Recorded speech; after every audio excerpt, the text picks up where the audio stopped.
The Asian Century Philippines Strategic Studies Institute, Ana Malandog-Oy, for more on this. Ana, great to see you.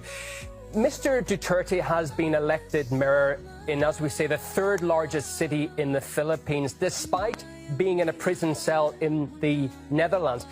What does that tell us about his reputation back home?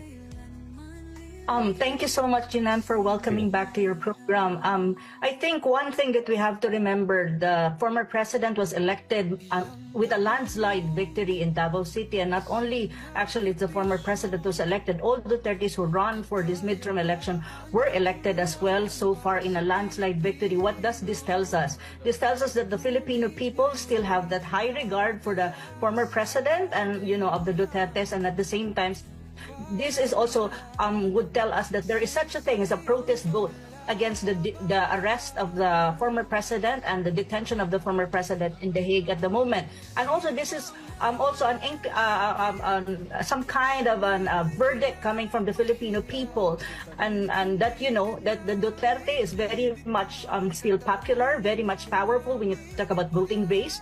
And I think this is also a referendum of the real pulse of the Filipino people, more particularly in Davao City, and not just in Davao City, because if you look at the senatorial race at the moment, there are 5 allied Duterte candidates that made it up the top 12 of the senatorial race, which would make a very some kind of a good chances for the vice president when it comes to the impeachment trials that is impending this coming July. So this is pretty landscape right now when you talk about this political feud between the Marcoses / Romualdez and also the Duterte faction in the Philippines.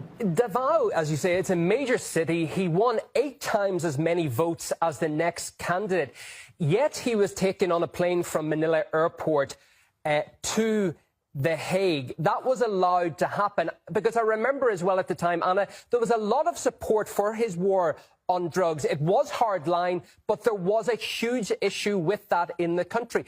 So why was this allowed to happen?